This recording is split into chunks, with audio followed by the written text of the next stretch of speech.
এবারের কোপা আমেরিকার জন্য ব্রাজিল আর্জেন্টিনার সাথে যে আরেকটা দলকে রাখা যায় সেই রেসে আপনার প্রিয় উরুগুয়ে, আপনার প্রিয় মার্সেলো বিয়েলসার দল। শুধুমাত্র তা না, এবং ইনফ্যাক্ট আমার কাছে মনে হচ্ছে যে উরুগুয়ে যে খেলা দিল তারা আরেকবার প্রমাণ করেছে যে এই টুর্নামেন্টে আর্জেন্টিনাকে কেউ যদি চ্যালেঞ্জ জানাতে চায় তাহলে সেই দলটার নাম আসলে ব্রাজিলের পরিবর্তে সম্ভবত উরুগুয়ে।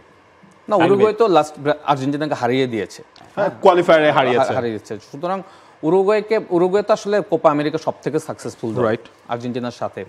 তো উরুগুয়ের ব্যাপারটা হচ্ছে উরুগুয়ে মানে কাম অ্যান্ড কুল, এবং তারা এই টুর্নামেন্ট চ্যাম্পিয়ন হতে এসেছে, তারা 2টা ম্যাচ খেলে সেটা কিন্তু প্রমাণ করে দিয়েছে। এবং যেটা আমি বললাম যে এগেনস্ট টিম যতই দুর্বল থাক না কেন, আপনি যখন 5 গোল দিবেন তখন বুঝতে হবে যে আপনার টিমের স্ট্রেংথ কতটা বেশি। ইভেন আপনার দলের আসলে গোল স্কোরার এখানে কিন্তু দেখবেন 5 জন প্লেয়ার গোল করেছে, ইন্ডিভিজুয়াল 5 জন প্লেয়ার গোল করেছে। এটা কিন্তু ভিয়েলসার জন্য কত বড় পজিটিভ দিক যে একটা ম্যাচে 5 জন প্লেয়ার গোল করেছে, আপনি 5 গোলে জিতেছেন। এটা কিন্তু একটা বড় সেটব্যাক যে আপনার টিমে অনেক গোল করা প্লেয়ার রয়েছে। চলছে প্রেডিকশন গেম নগদ অ্যাপে। প্রেডিকশন করে জিতুন জিক্সার বাইক, টিভি, স্মার্টফোন সহ আরো অনেক পুরস্কার। এটা কিন্তু সম্ভবত দেখবেন যে অনেক দলই থাকে না। ইনফ্যাক্ট ফার্স্ট ম্যাচেও তো যে ম্যাচটা উরুগুয়ে জিতলো সেটাও তো ইন্ডিভিজুয়াল প্লেয়ারই গোল করেছে। আরো মজার ব্যাপার হচ্ছে যে উরুগুয়ে এখনো পর্যন্ত এই টুর্নামেন্টে গোল করলো 2 ম্যাচে 8টা, তাই না? 2011 থেকে এখনো পর্যন্ত গোটা কোপা আমেরিকা খেলে 2011-তে কোপা হয়েছে, 15-তে হয়েছে, 16-তে হয়েছে, 19-এ হয়েছে, 21-এ হয়েছে, এটা আরেকটা কোপা। এই এতগুলো কোপা আমেরিকায় উরুগুয়ে পুরো টুর্নামেন্ট খেলে 2011-তে তারা চ্যাম্পিয়ন, এতগুলো গোল তারা করে নাই, যেটা 2 ম্যাচে মার্সেলো বিয়েলসার দল ছাপিয়ে গেছে, সবাইকে ছাড়িয়ে গেছে। এর আগে সর্বোচ্চ গোল ছিল তাদের সম্ভবত 2019-এর কোপাতে, 19টা 21-এ সম্ভবত 21-এ ব্রাজিলের কোপাতে তাদের গোল ছিল 7টা, আর 2 ম্যাচে তারা এখন পুরো টুর্নামেন্টে যা করেছে সেটা ছাড়িয়ে গেছে। তার মানে এইখানে হচ্ছে কি উরুগুয়ের এই যে একটা সাফল্যমণ্ডিত জার্নি আসলে চলছে, সেখানে 2 জন লোকের কথা স্পেশালি বলতে হবে।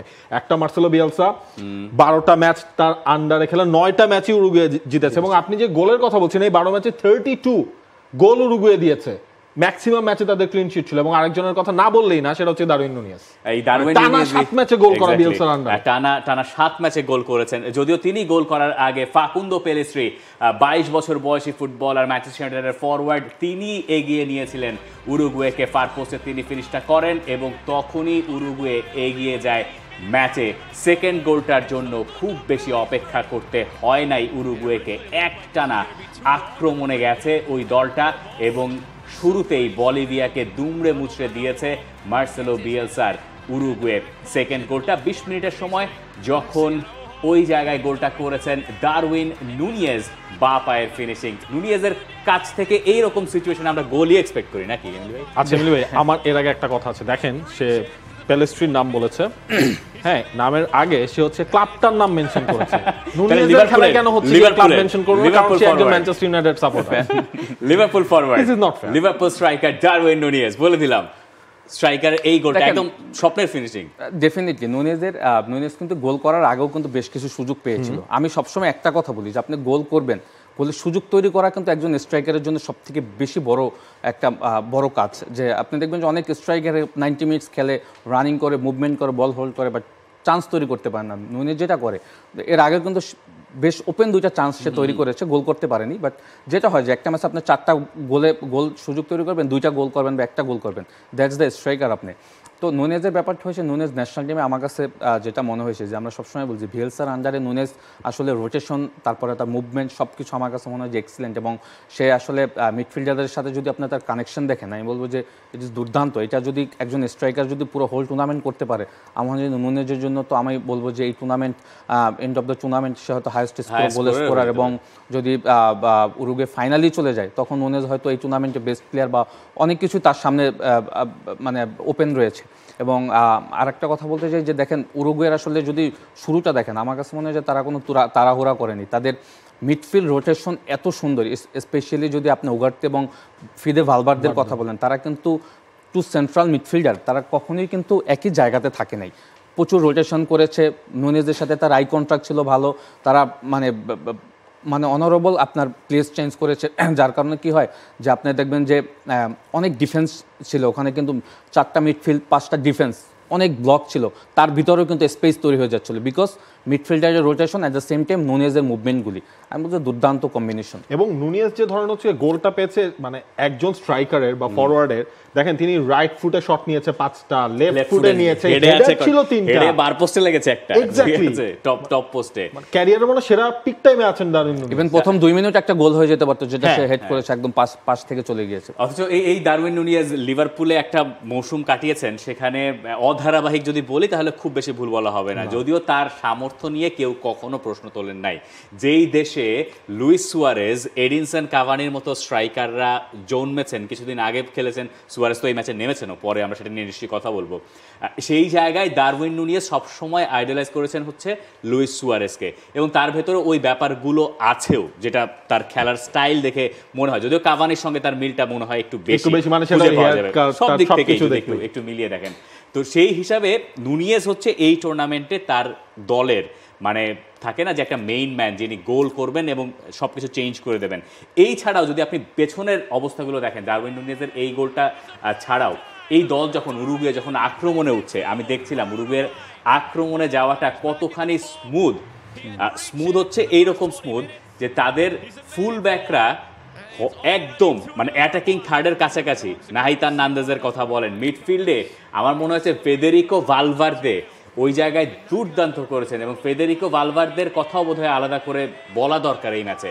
ডেফিনেটলি বলতে হবে, ডেফিনেটলি, এবং সে গোলও করেছে। 4 নম্বর গোলটাই, এর পরের গোলটাই আসলে ফেদে ভালভার্দে তার গোল। তারপরে আমরা থার্ড গোলটা দেখছিলাম, এরপরে চতুর্থ গোলটা এই জায়গায় ফেদেরিকো ভালভার্দে। রিয়াল মাদ্রিদে তিনি যেই জায়গাটায় খেলেন এইখানে একটু আলাদা, যেহেতু তার আরোহর সঙ্গে একটু সুইচ করতে হচ্ছে, পজিশন আলাদা, কিন্তু দলের ক্যাপ্টেন তার ওয়ার্কলোড সম্পর্কে আমরা জানি যে তিনি আসলে কতখানি মাঠে দৌড়ান, কি কাজ করেন।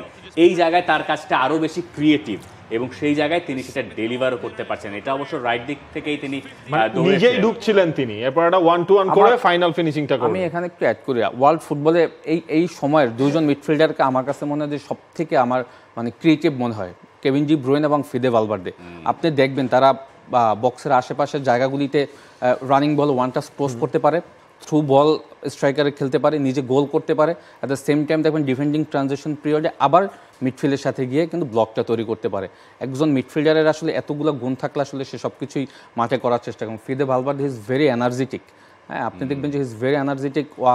দেখা যায় যে একটা ম্যাচ শেষে তার রানিং ক্যাপাবিলিটি 12 থেকে 13 কিলোমিটার সে মাঠে রান করে থাকে। তো আমি বলবো যে he is very capable player, এবং আমি মনে করি যে মূল প্লেয়ারটাই আসলে উরুগুয়ের হলো ফিদে ভালভার্দে। মানে এই জায়গায় একই সঙ্গে ডিলা ক্রুজের কথা একটু নেওয়া দরকার, উগার্তের কথা নেওয়া দরকার। এরা সবাই মানে উগার্তে বা আপনি ভালভার্দের কথা বলেন, সবাই ইউরোপিয়ান ফুটবলে খুব বেশি অভ্যস্ত। তাদের ওই ব্যাকলাইন থেকে শুরু করে গোলকিপার বাদে, গোলকিপারটা মানে মুজলিয়ারা চলে যাওয়ার পরে এখন ওই জায়গায় স্থায়িত্ব ওইভাবে আছে এরকম উরুগুয়ের এটা দাবি করছি না।